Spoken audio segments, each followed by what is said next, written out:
Well, someone you mentioned earlier on, halfway through, well, near the end of what you were saying there, Jay. It was like something to do with like modeling potential and like you bringing stuff to like GW games and things like that. But we've been talking about, would this be acceptable? Would that not be acceptable?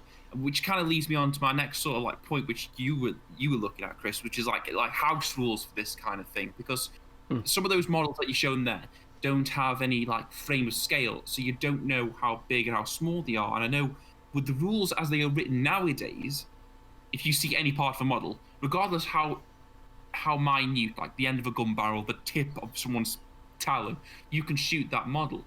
And I know, Chris, you had some thoughts about like house rules and this gets on to house rules and that kind of thing. Yeah, that's something that I've been sort of looking into a little bit over the past couple of days. And I guess the first thing really is, why do we need house rules?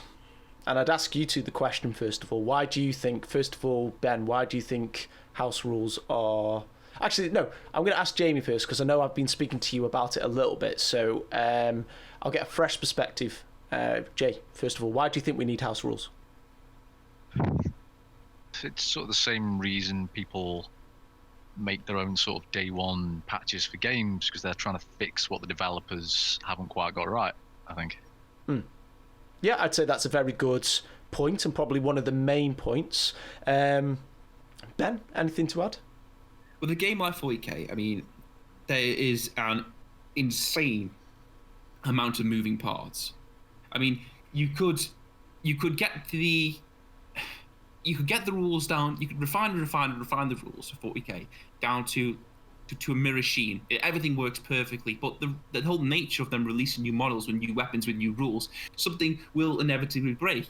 And it's just how you can either have your rule set so in depth your turns take an hour, or you can simplify them down so it makes less sense realistically. Like, say, if I see, going back to what I said before, like I've got a tiny bit of a model poking around the corner, but this bit of the model can see your tiny bit of model poking around the corner, therefore I can shoot it. I mean, on the tape, like looking at it, I mean, like, no, the gun's there, the guy clearly can't see him, but rules is written, it can see him. Yeah. And how rules kind of like help to find.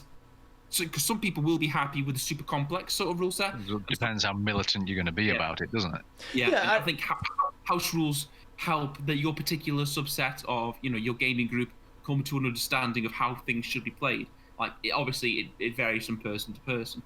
Yeah, it can do. If that's the situation you're in, and you're playing people that will punish you for having a little bit of a model stuck out, you're going to start building your models like not putting parts on them or making them smaller. Like, I know you've got things with bloody tentacles all over the place, and people sort of crunch them in, don't they, so they can't be seen. Well, this is the thing I mentioned to Chris the other night. I don't know how long ago it was, but I know somebody, and if I can remember the story right in my head, started modelling their Carnifexes.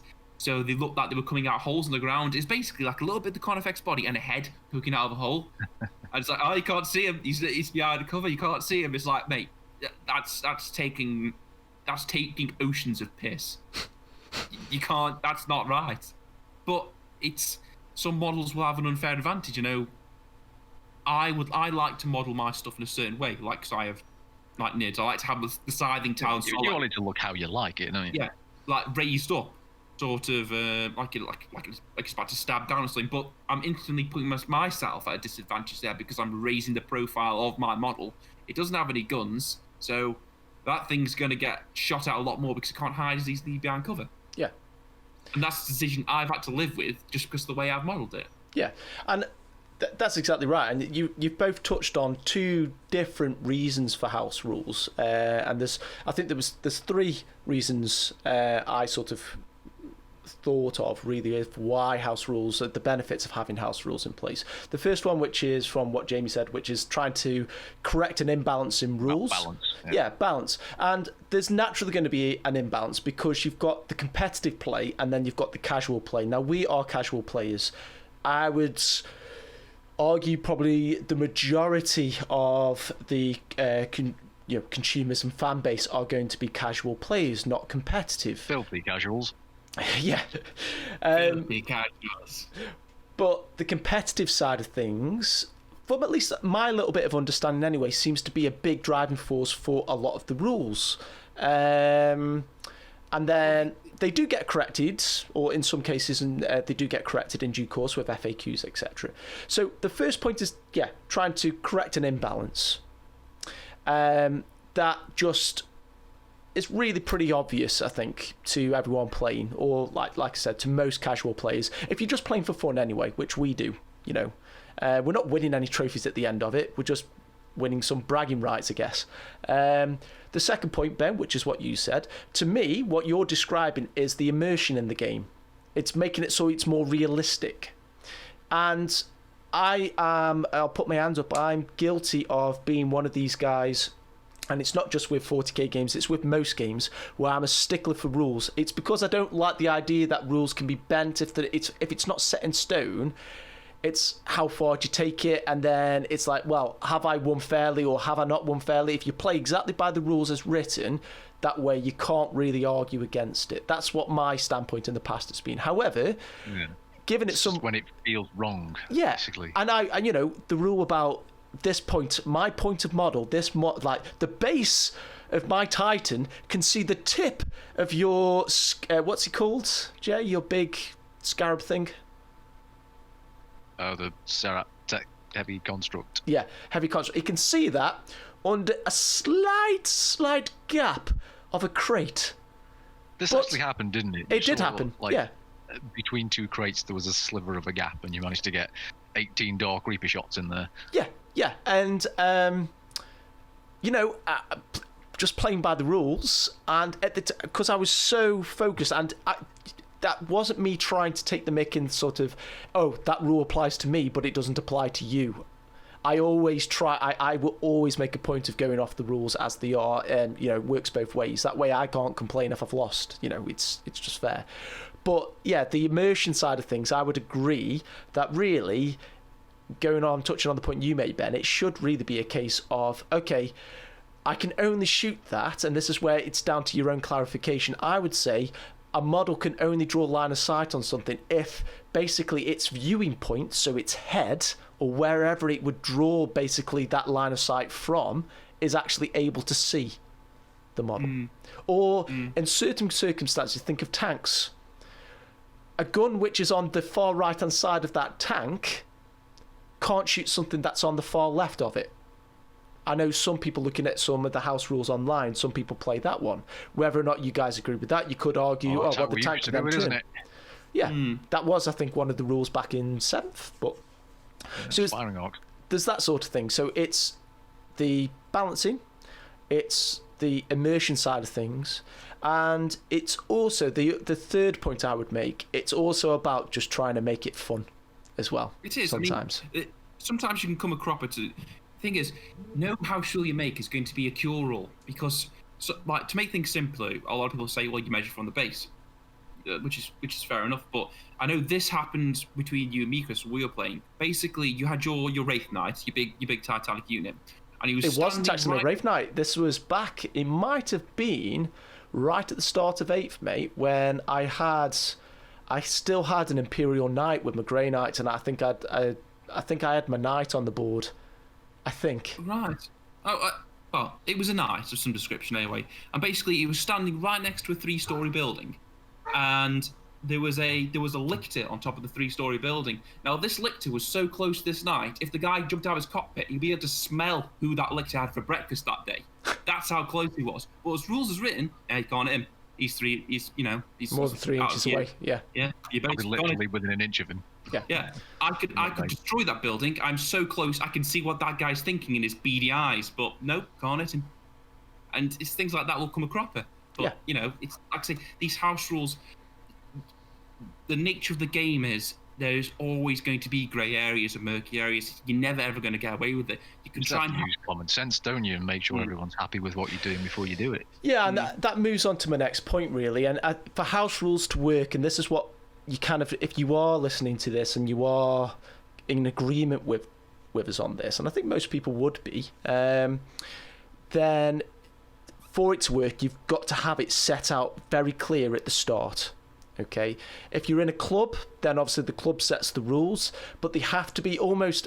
If actually, it probably makes sense to have them written down so it is completely clear, and then you can't play it 1 week and then you come back a couple of weeks later and you're sort of questioning that rule and you're like, was it like this or was it like that? And you don't get it quite right, or you don't play it then in that particular game because it doesn't suit you on that particular occasion.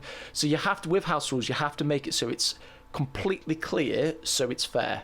I think the issue with these sort of like homebrew rules is that you can make them, but there will always come a point in the game where it's like, oh right, well we didn't because there's so many moving parts. Like you didn't anticipate this particular scenario happening. No. So what do we do here? And the person, it completely depends who you are, but you could argue either way, and that's why they say just coming down to a dice roll, isn't it? Yeah. It's like you'll settle it. Yeah, but on that point, all I would say, Ben, is because house rules don't apply in competitive scenes. Or they might do, but they'll have very, very clear rules on it and what you can and can't do. Again, they're already set out. But if you're playing casually and you're just playing as part of a club, you're going to be playing with friends, aren't you, ultimately? If you play you decide you're going to try something new, you want to play it a certain way. Even with us, it's happened before where we're trying to agree on it and we can't quite agree on the same thing, even though it should be quite obvious. Yeah, and all I would say is try it. If it doesn't work, it doesn't matter. Or if it does work, great. Or you can adapt it slightly for the next game. It's your game. And it even says this in the core rulebook, that you basically, GW say, it's about creating the gaming experience that you want, ultimately. It is your game. They actively encourage you to play around with stuff like that so you can ultimately get the most out of the hobby in the game. They want you to enjoy it. So don't feel like you are compelled to play exactly by the rules. If you're playing casually and you're playing with friends, just have some fun with it. As long as everyone's in agreement, you don't want to obviously have, like, you say it one way, so it has to be that way and it's going to upset other players. If you do have a disagreement with it over a particular, action that comes up, or you can't agree on a certain ruling, then just do what it states in the rulebook, which is you roll off. Or in our case, it actually works quite well because we always have, or the majority of the time, we play where all three of us are together. So whoever isn't playing at the time is kind of like the independent adjudicator, aren't they? They're the judge of that game. So you can always refer to their better judgment because they're not emotionally involved, as it were. They're not trying to win. And they can see things a bit more clearly. I'd be like, hey Jamie, those Dark Reapers you're shooting at now? Yeah. Are those the Dark Reapers that killed me last time? Yeah, they are. Oh, right, yeah, they're all dead then. Yeah, they're also the Dark Reapers that killed me the time before that, and then you the time before that. It's the same squad, isn't it? Which brings me on to a point, actually. We recently instigated a rule where your opponent gets to choose 3 of your units that you have to bring, and then 3 that you can't bring, and vice versa, to try and keep it a bit more fun. Yeah. Otherwise, see, that's a fun rule. See the same units turning up game after game. Yeah, and you don't have to play that all the time, but that is quite a fun way of playing it. And at the end of the day, that's a fun game. Yeah, I mean, I wasn't witness to that particular one, and I've yet to play that particular. I mean, it's it's less of a house rule, more of a game type that you're playing. It's a custom game type, and that's cool though. Play it, experiment with it, and if it doesn't work, then you don't do it again, or like I say, you adapt it or you carry on with it. It's completely up to you. And yeah, I'm looking forward to that because, like you say, when I'm writing a list, you're almost always taking certain units again and again because they're a must-have. It's just like, yeah, you've got to take, like, Dark Reapers, you got to take them. You just get sick of playing against them, really, don't you? And everyone hates my Destroyers, everyone hates your Dark Reapers. Yeah, everyone hates my Demicharon, apparently. No, I love your Demicharon, Ben. I love you wasting points on that thing. So yeah, keep bringing it. It's almost personal now. It's just like free 200 points. To be honest, Ben, I just like seeing your face when I take it off the board. So yeah, even if it means I get a Swarm Lord in the face, I'll kill the Demicharon first. So it's not even made out the gate, guys. Come on, give him a chance. But yeah, just going back to them, it's just about trying to enjoy the game as much as possible. So I would just say, if you're going to do house rules, make sure you set them out clearly beforehand. Make sure you're all in agreement. Helps if you have a third person just to clear up any disagreements in the game. But just remember, at the end of the day, it is just a game, and you're just playing. The idea is you're just trying to have fun with your particular hobby that we spend so much time and money on. So, you know, try not to get too emotionally engaged with it. I mean, just some other examples, going off those three sort of points, really. So some ones that I've come across on the internet. We obviously played the rule that only objectives that, when you draw an objective, you can only basically, or you only keep it if it's actually achievable. I think that's fair, because the pro to that is it keeps the game flowing. It means that you always have the chance, you and your opponent always have the chance of scoring, rather than it just going a little flat rot. You could draw 3 cards that you can't actually capture. And it's then a little bit, it can just foul certain moods, can't it? Yeah, I mean, like if like say, it's Jamie, like if I draw like, manifest a psychic power or something like that. Well, you wouldn't with your particular. You've obviously got your own custom deck of cards now, haven't you? Yeah. Your mind you, objectives. you can take out up to 6 cards now before you start playing. Yeah. So just take out those anyway. Yeah. I mean, you could go slightly further with that. I did read something similar on that point, where you can ultimately, in a way, pick out the deck that you want. You have no idea when it's going to come up, but you could, in a way, pick out the deck. I mean, that's again up to you, everyone else, to sort of decide how they want to play that. But on a sort of the sort of counter to that particular one, only objectives that you can actually achieve, you know, you keep. There was another one I read, and I'll just pull it up on the on my web browser just to make sure I am reading it right. And I think this can work because I can see the sense in it.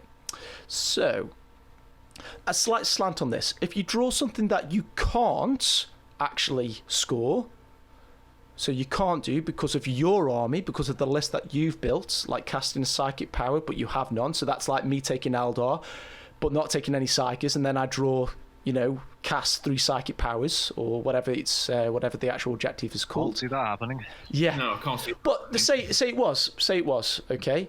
That's my decision not to take those models.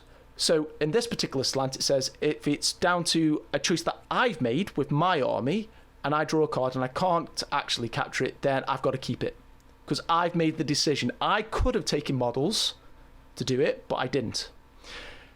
In addition to that, if it's something you can't do because of their army, like pulling big game hunter and they have no big game to hunt, again, it's like Ben taking no big monstrous creatures when he could have, whoever drew the card automatically scores it. Because again, you players have made decisions to not basically take certain units. Now, the reason why I like this is it makes people build more diverse armies and more diverse lists, and therefore a little bit less competitive. So you're not doing soups or anything like that.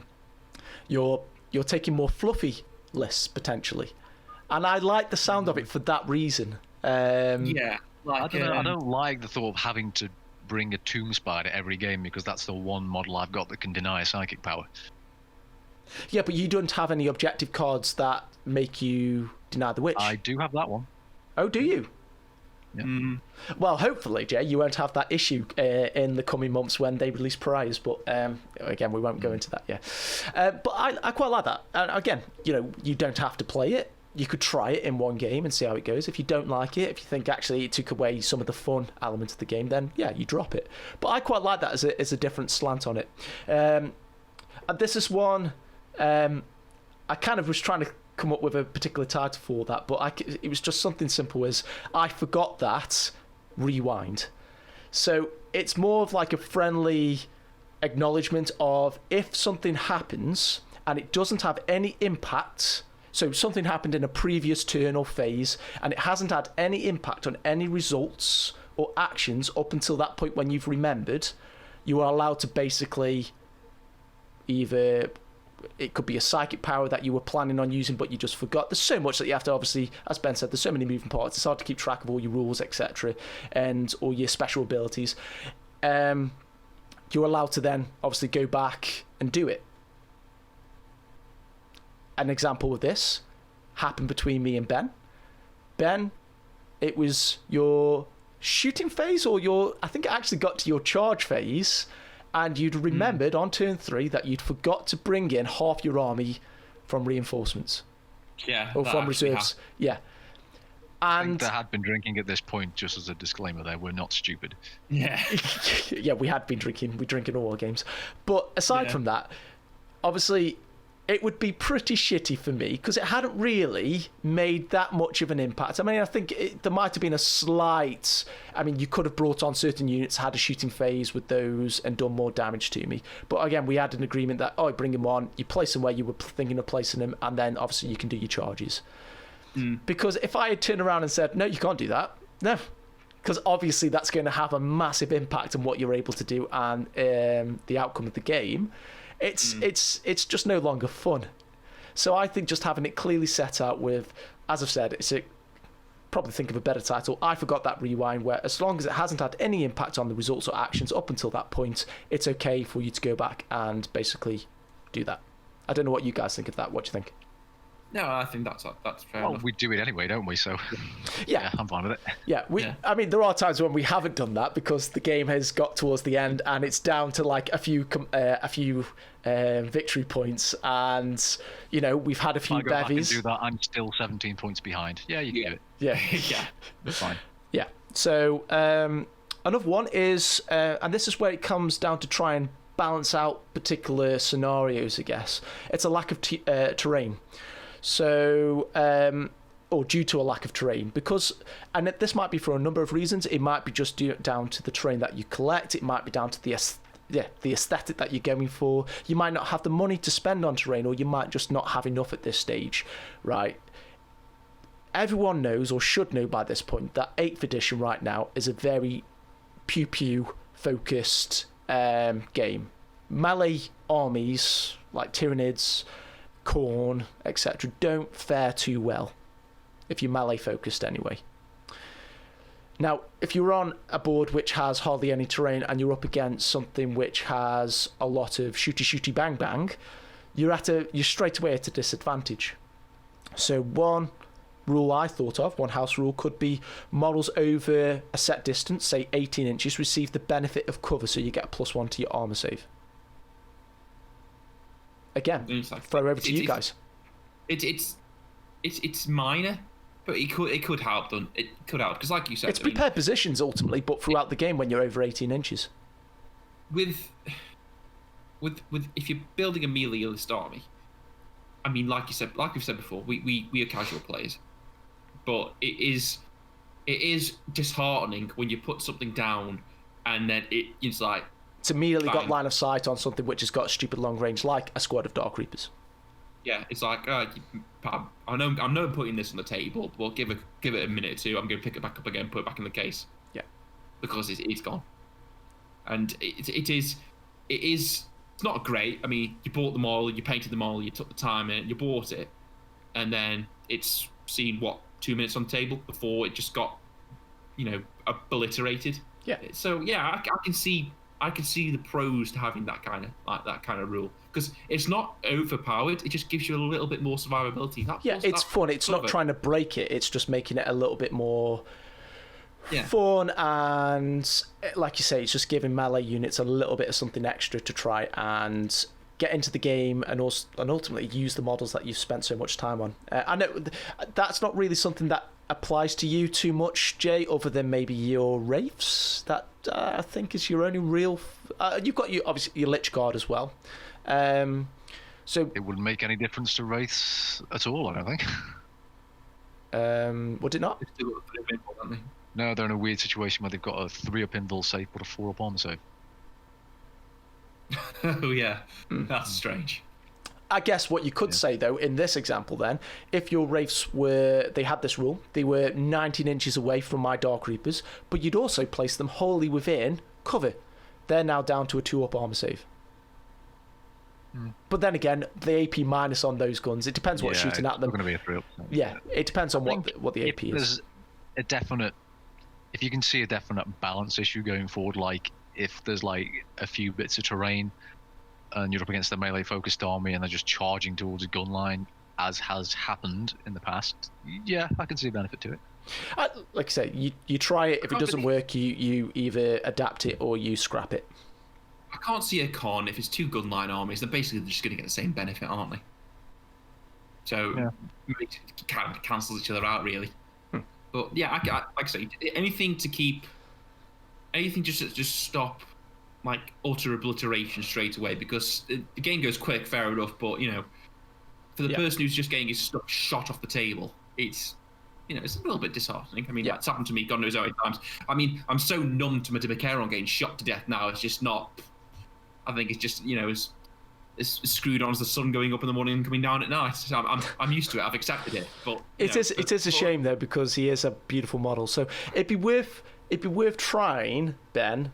So if I play you next and we do the 3 units you have to bring and 3 units you can't bring, Dimmacaron one will be one of the units you have to bring, and we can try out that particular house rule. I mean, unfortunately for me, you are also going to be saying I can't bring Dark Reapers, so straight away it's going to hurt. But we'll see how it goes down. It makes you think about the game a bit more. It does. But all the rules that we've discussed so far, the sort of like 3 you can bring, 3 you can't bring sort of thing is. I think it's got the most sort of utility, because it does force you to. I think it's more of a fun rule, to be honest. Yeah. Because it sometimes forces you to bring units that you would probably never bring, so you might find different uses for them, new ways to play with them. You might actually find they're good in some situations. Yeah, exactly. And like I said, that's more of a game type, I guess, than a house rule as such. But yeah, I think it's one of those things that you do try out and see if you enjoy it. The next one, I've only got 2 more that I've sort of noted down, and this is kind of the part of the immersion and the fun. Vehicles, I think it was just written as vehicles, but I added in monstrous creatures, so big things, basically remain on the board as impassable terrain when killed.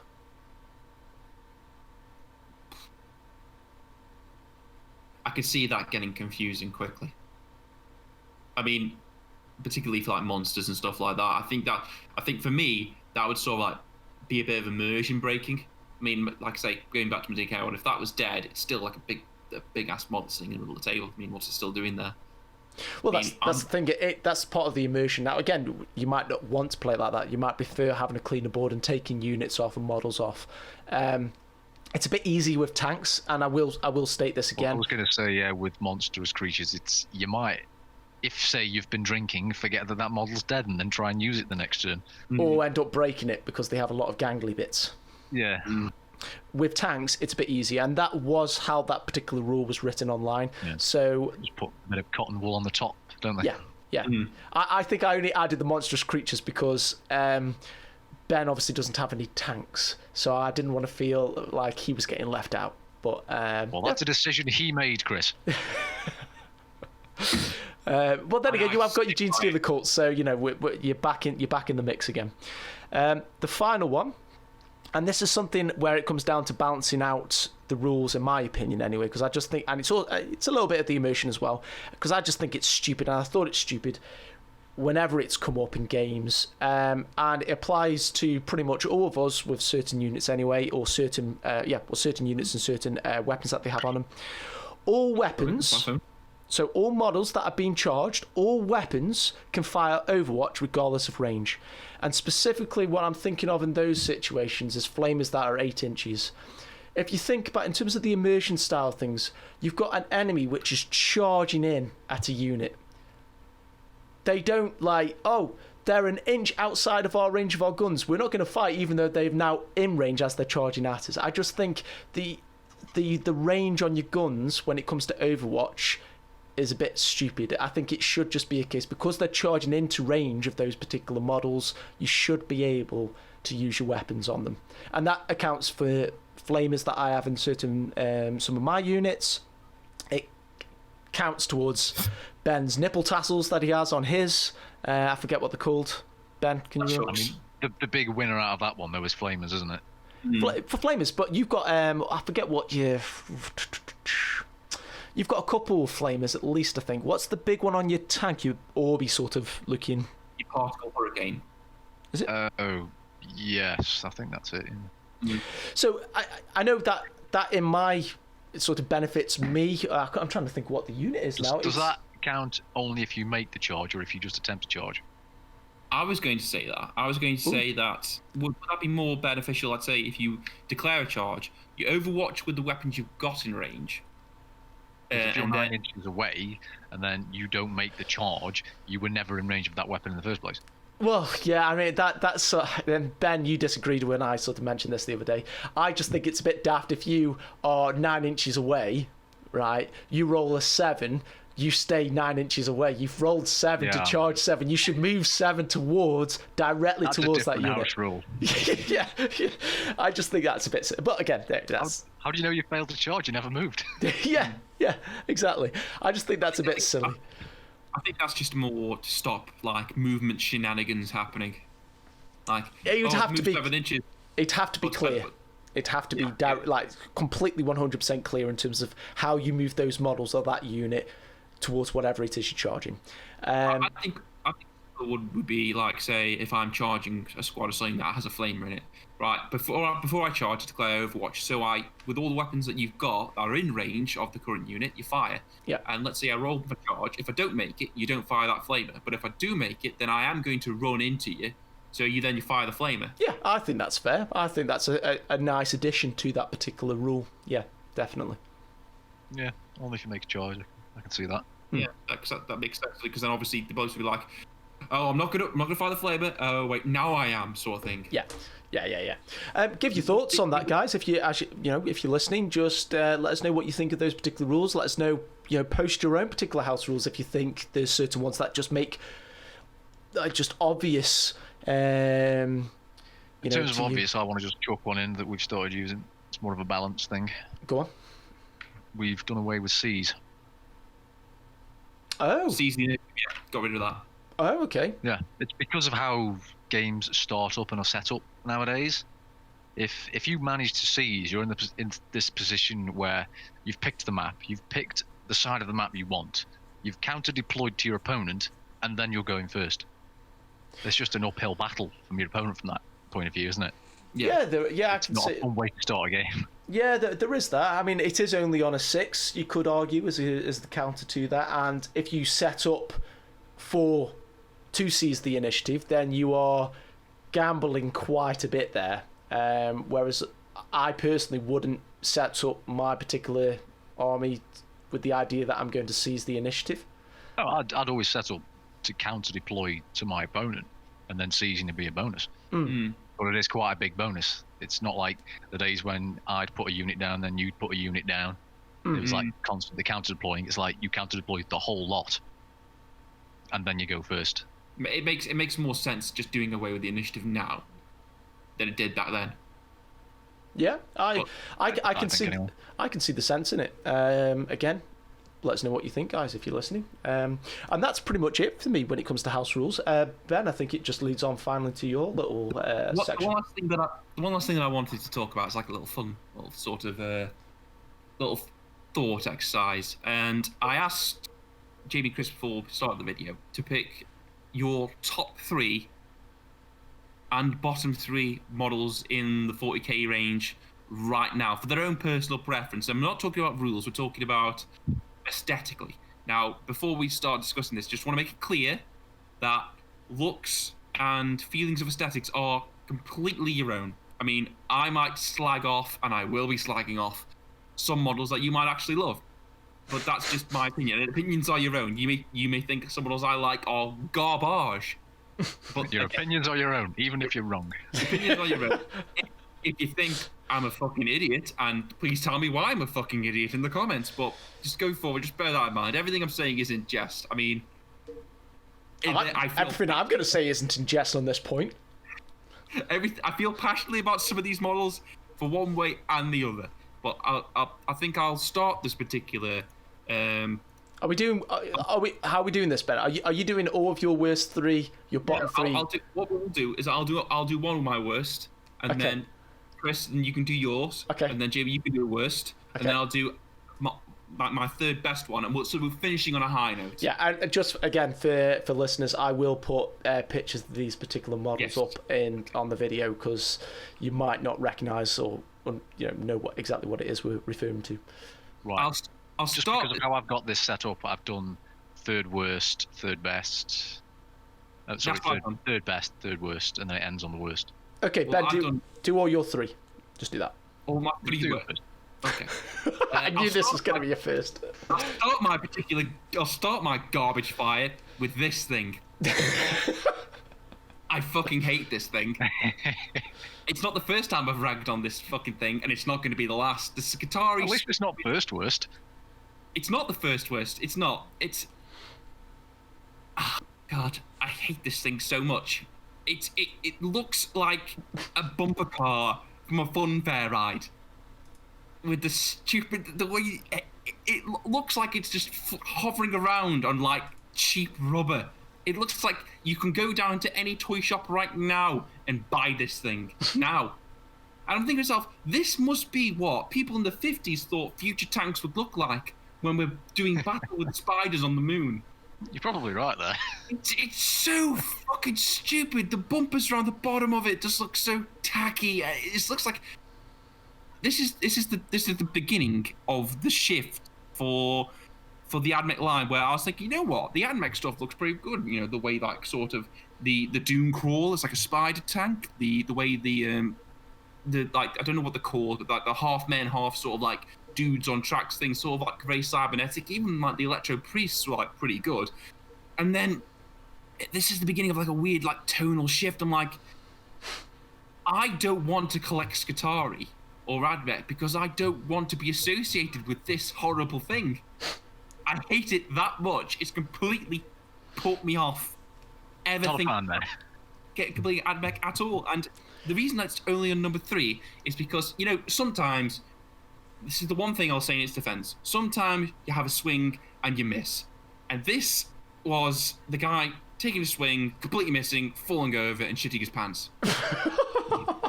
That's how much I fucking hate this thing. But yeah, that's Okay. That's my number 3 word for the Scorpius Disintegrator. God, that's your number 3. I hate to think what your rant's going to be for number 1. It's oh god. Yeah, the Scorpius Disintegrator. Just go away. Just get out of my sight. Anyway, go on. Chris, you do your number 3 worst. I haven't really put in any sort of order. I'll speak to Jamie then. No, I mean, I will put in my first one. So my first one would be this. Ugh. Just the old, Gene Simmons. just the old Avatar. That's still there. The scale is completely wrong. It's just crap. I hate it. I don't know why. I know there's the Forge World one, which is what I have, and it's an amazing model. But I don't know why this is even still for sale. Bearing in mind, I think what we should say is, well, all of these choices that we've made, guys, are all still available on GW Store. We can only pick models that you can actually purchase online. And I hate this model. It's crap. It's got a stupid fat nose. I just don't like it. I think it's long overdue for something different from GW in regards to this particular unit. Yeah, you gotta admit, I'm not keen on that thing as well. It's like, is he holding something with his hand? Has he put his hand in some jam? That's his bloodied hand, mate. That's supposed to be menacing and intimidating. Looks like he's missing a puppet. It does, doesn't it? It looks like he's missing a puppet. I was actually tempted to put that on my list, but there is an alternative, isn't there? There's a Forge World model. The Forge World one's amazing, yeah. So people do have somewhere to go. Yeah, at the very least. Yeah. So that's that's one of mine. This is a bit awkward now because mine are in slides and it's like third best first. Tell you what then, because I can put these up separately. Do yours first? Yeah, go on. Yeah, Ben, back to you. Go on, do yours. Right. My third is bestest. I've always made it clear that if I wasn't just so much in love with Tyranids or Gene Steel Cult, I'd gladly go Jakari Dark Eldar. And more specifically, I'd go Homunculi Covens, because Homunculi Covens are fucking weird.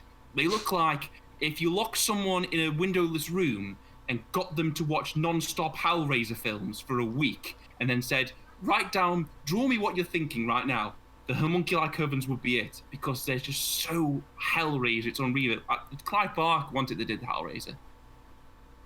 The guy who made Hellraiser would get a boner off these models, because that's how fucking weird they are. And my number 3 best has got to be the Talos Pain. This thing. I knew you were going to pick that. I knew it was. This thing is fucking weird. It's weird and freaky. It's got chains dangle over. It's like it's meant to be like a mobile sort of like torture chamber for the homunculi.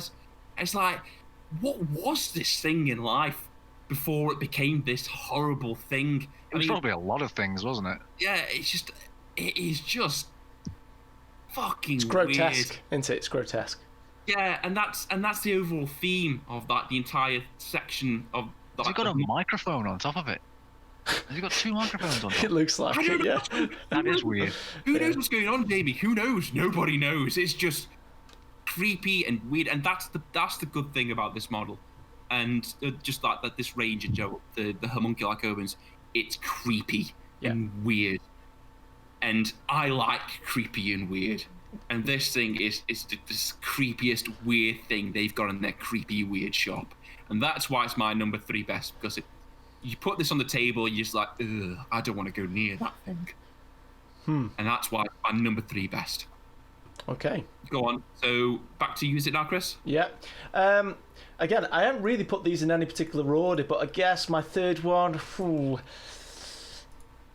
I'll say it's that one. I mean, I love them all for very different reasons. I think all my picks were, I loved them and hated them for different things. But this one, I love, but just because I love the design and it's just fun. It's its own diorama in a model. It's amazing. I love everything that's going on. I love the little Gretchen that's stuck on the front. It's obviously Mad Max. I like the Gretchen leaning out the window trying to throw something back up to the Orc. The Orc with a Molotov cocktail in his hand about to chuck. So it's just mint. I love this model. Again, it's not necessarily like the meanest looking in terms of, or like the sort of jaw-dropping design, but it's just everything. It's just fun about the whole thing, isn't it? Yeah, it's got a lot going on about it. I just love. Fair enough. I mean, that's. I guess I agree with you, Chris. It looks fun though, doesn't it? Back to you. Right. So, my second worst. What happens when you've got a reinvention of an ancient range that almost every model in it is exceptional, and except for some bizarre reason you include things in there that are completely out of left field for how the rest of the army is. When you do that, you have these horrible little bastards. Notice how I put a picture of the, you've got the Patriarch, you've got the Magus, and you've got the Primus, and then for some reason GW thought it'd be, I know what the Gene Steel cult needs. This army of sinister, high quality models. We need more gimps in there. Little familiars, aren't they? We need to put little gimps in with these, and to top that off, we need to build them in with some of the miniatures as well. Because they're very comedy, aren't they? They're not really scary. They're just so comical. Jarring.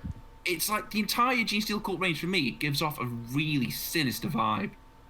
Sinister, industrial, espionage, it's like uprising.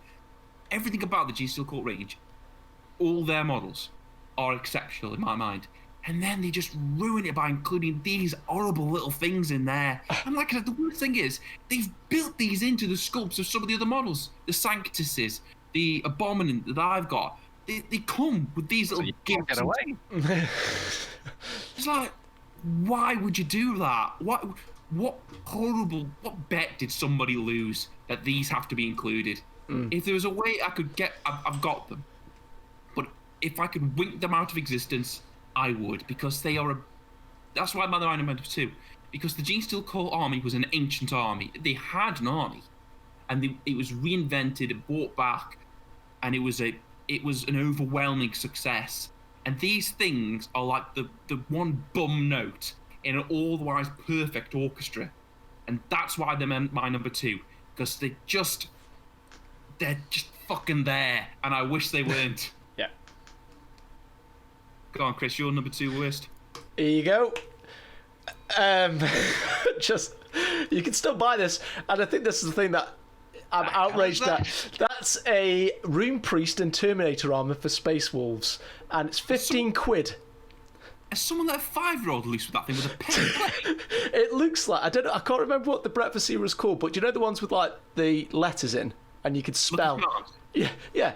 It basically looks like someone's let loose with a box of them on him, and I know it's a really old sculpt, but it's just why is it being sold still? Yeah. Why is it still being sold and for 15 quid? It's just crazy. So I'm not a fan of that. That's my second worst. Wow, that is bad. But swinging back to goodness, right? My second goodest. It's also from the GCL cult, right?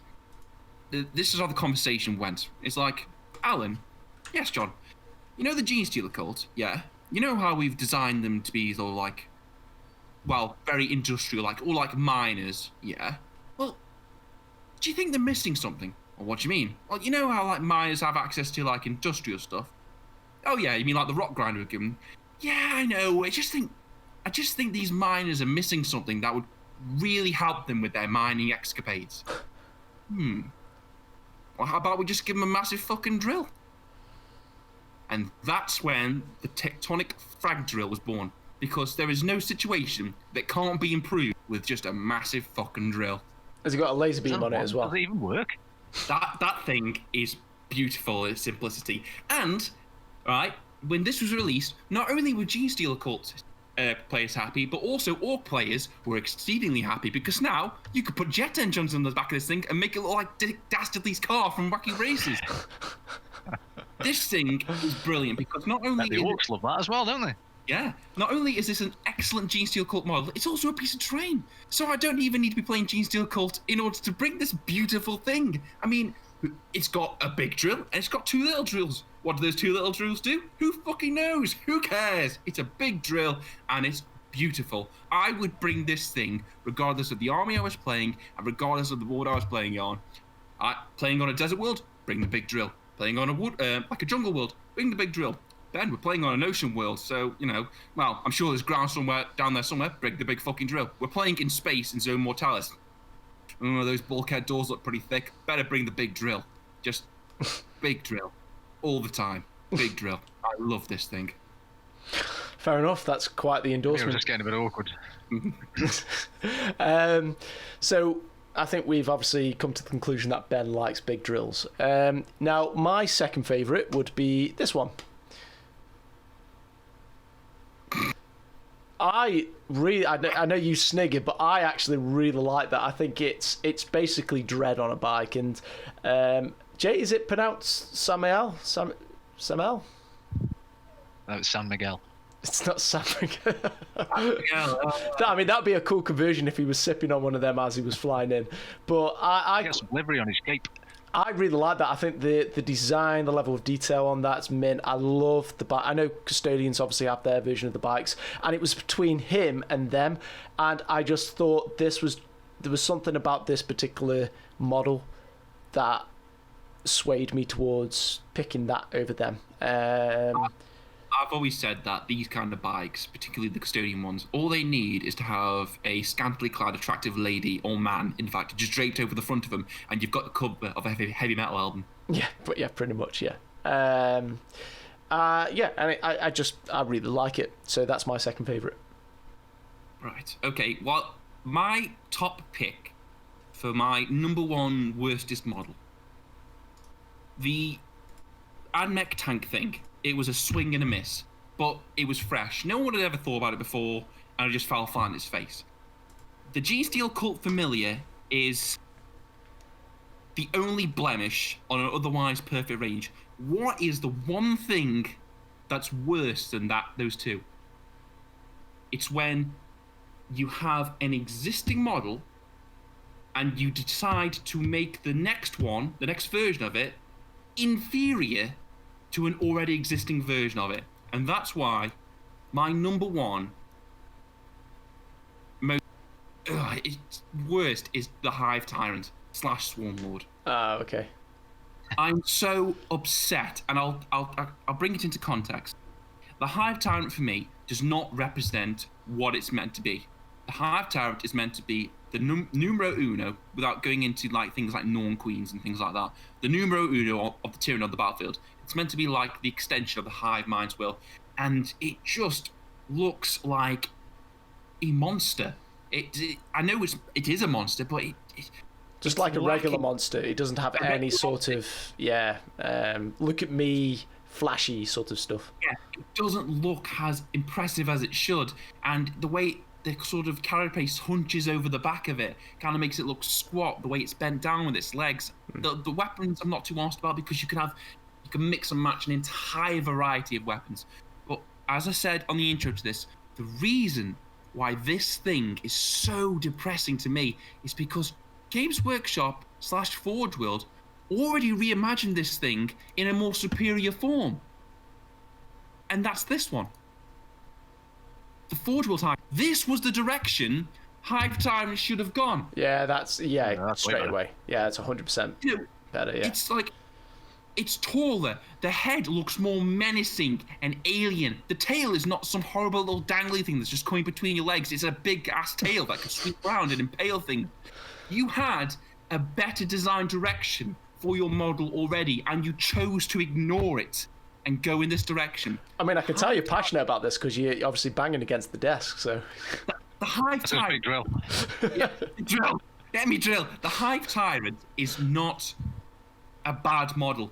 It's just depressing because we had something better already, and you chose not to take anything from it and just go in a slightly different direction. And that's why it's my number one worst, because the potential was there for something better, and we did not seize it, and that makes me sad. Yeah, very close to the heart. I can understand that. Condolences. Moving on to me, mine. I came across this particular unit more recently because as I've said before, I wanted to collect them. Ben, you instantly know what I'm going to choose. And it's just comical. And that is the current Khorne Berserker unit. You can honestly put a fairground soundtrack over the top of this.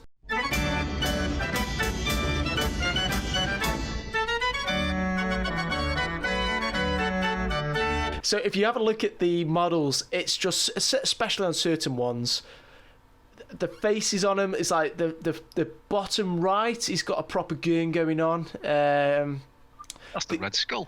Yeah. It's nice to see you found work after the Avengers. You've got the guy on the second row from the back on the right, looks like he's just tripped over a rock and he's about to face plant the floor. I know, again, they're old sculpts. I just find them comical, and the reason why I guess I've chosen it as my number one, like I said before, I didn't really have particular hierarchy. Count Dracula.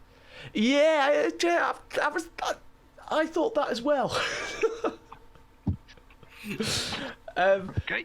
Yeah, they guys were super serious.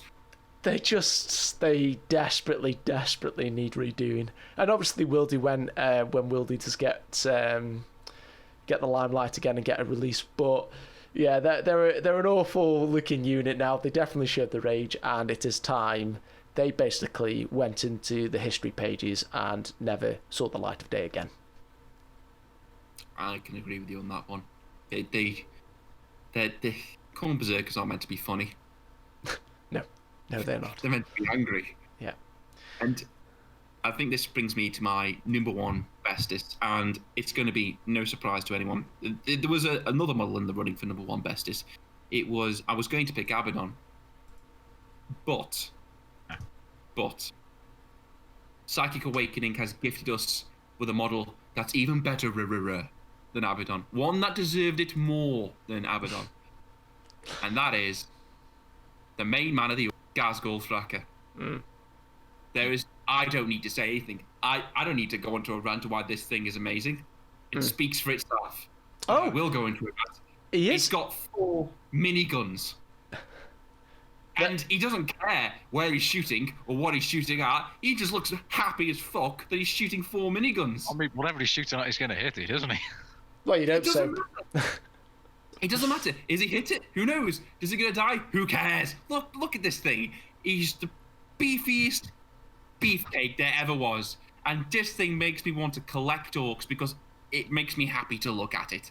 He is. Cracker is justice done to a model that needed a revamp and needed to be super impressive and dominant, and this thing is. From the power claw to his big stompy clogs, everything about this model is 10 out of 10, and I love it. I'm in agreement with you there. Great. And that's my number one bestest. Gazgul Thraka, 10 out of 10. My number one is something out of your range, Jay. It is not the most recent announcement from Phoenix Rising because you can't purchase him yet, so I didn't include him. Not Phoenix Rising, sorry. It's gone out of my head. Psychic Awakening, right. There we go. Is this one. The Tesseract Vault. Oh, shit. Were you going to pick that as one of your worst, Jay? No, that's on my list. Okay. I love this model. I just think it's imposing, it's grand, it's a centerpiece of all centerpieces. I think even like stood up against Mortarion, and that still draws my eye more so than most other models. It looks, I mean, I know the rules are absolute guff for it apparently, but I just think that as a particular model is absolutely superb. It is nice. Not that bad. Yeah. It is nice. It's I can't put into words how I do appreciate this model. I think that the centerpiece is the Catan trapped in the middle of it, and it's just it just reeks of ancient superior technology, doesn't it? Yeah, definitely. Jamie, go on, Jake. Hit us with your top 3, yeah. bottom 3. Okay. It's another PowerPoint. It is. Oh no, I don't see that. I've already seen that. Okay. I think it's third best first.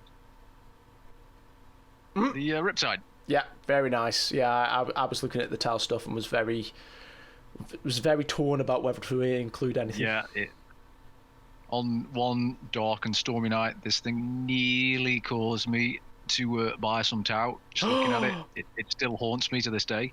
Ooh. How long ago was this? Oh, I couldn't possibly say. But yeah, it's a good model if, given how much the hobby costs you, if it just inspires you to collect a different bloody army. Yeah. It's an absolute beast. It's got guns for days. I don't know what that shield does, but that looks mint. Yeah, I'd love to have it. I'd love to have it and use it as a Necron unit because it looks fucking gorgeous. The Tau range will age well. Yeah.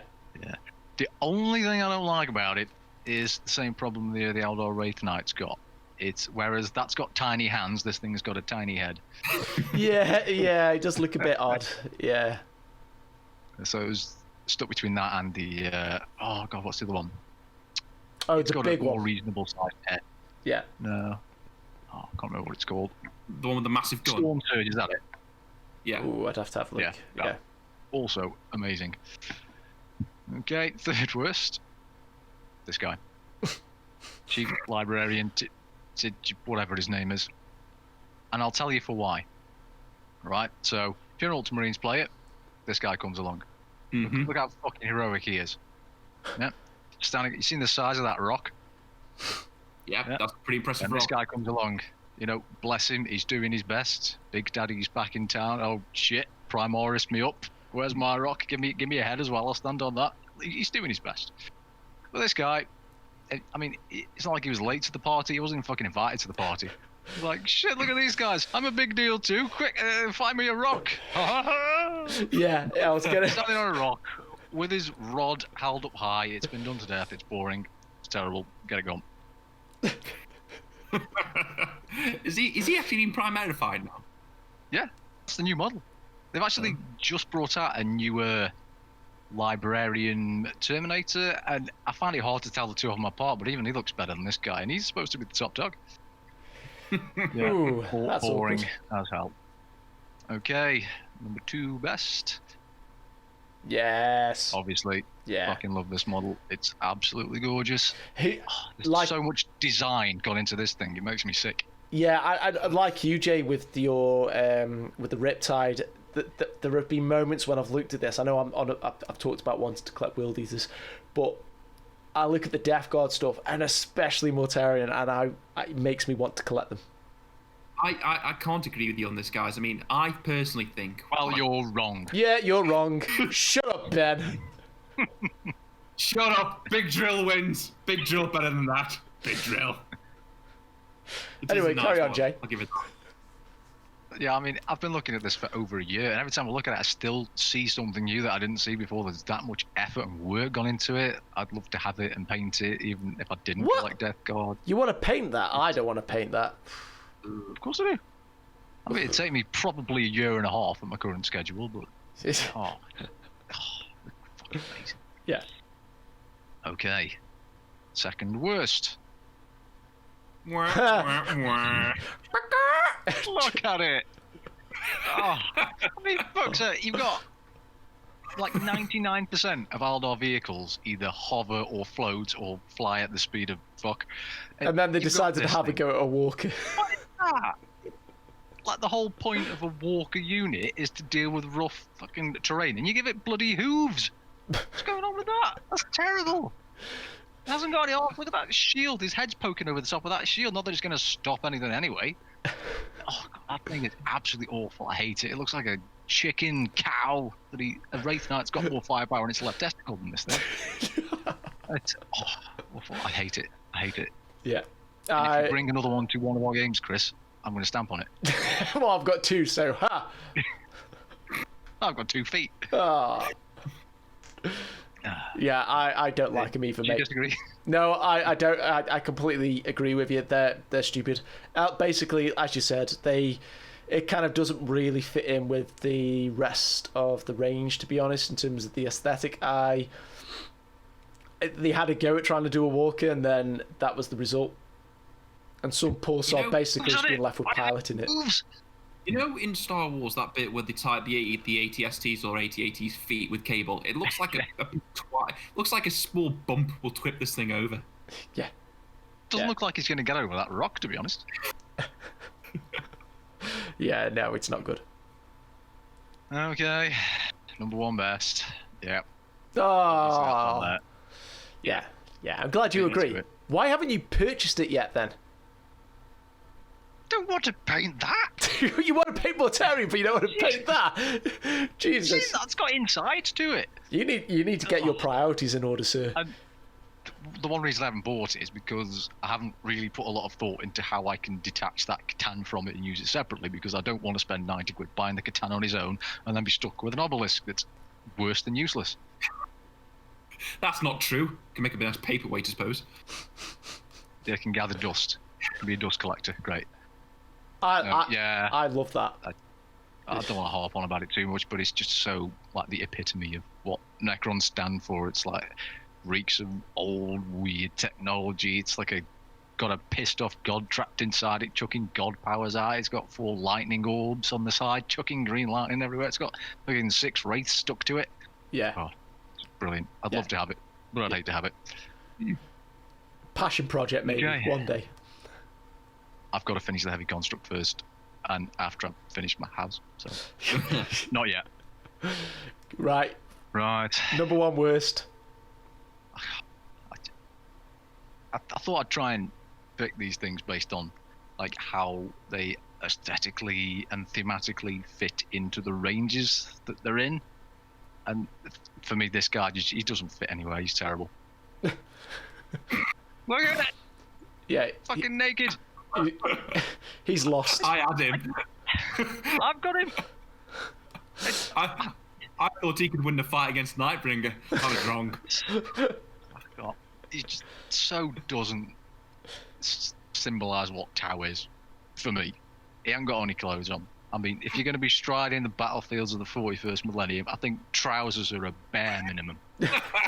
And shoes. He's got no shoes. Bloke, right? And not naked in a dangerous kind of way like a gene stealer or a demon, and not in a jacked kind of way like a space marine. He's just a skinny naked dude with a sharp stick. He's a hippie. He's got no That's got business lost. anywhere. Awful. Yeah. Looks like he's squeezing out a dump as well. That, to be fair to Unshi, right? I mean, everything you said is true. The need for trousers is probably a must in the 40th million or whatever it is. And if that loincloth just waves to one side, you're going to see it. I was just thinking about that when he's giving a heroic speech to his men. If a slight breeze comes out of the way. But yeah, to be fair to that model, it is old. That is as old as the Tower I don't want to Ranger. just bully things that need a new sculpt. But even if they do, he's going to look similar to that, isn't he? At least the other Etherals have got the decency to put clothes on and to hide behind, you know, the Riptide. He wants to be in the front fighting Carnifexes with his dick out. It's your problem not so much, you know, his not what he is, but his, you know, his outlook on clothes as little as possible. Is that what you have a problem with? It's one of the many things I've got a problem with. It's unacceptable. Put some clothes on, man. Yeah, I'm in agreement with you. To be fair, it just takes someone just saying it out loud to make me think, yeah, you're right. You're right, yeah. Well, that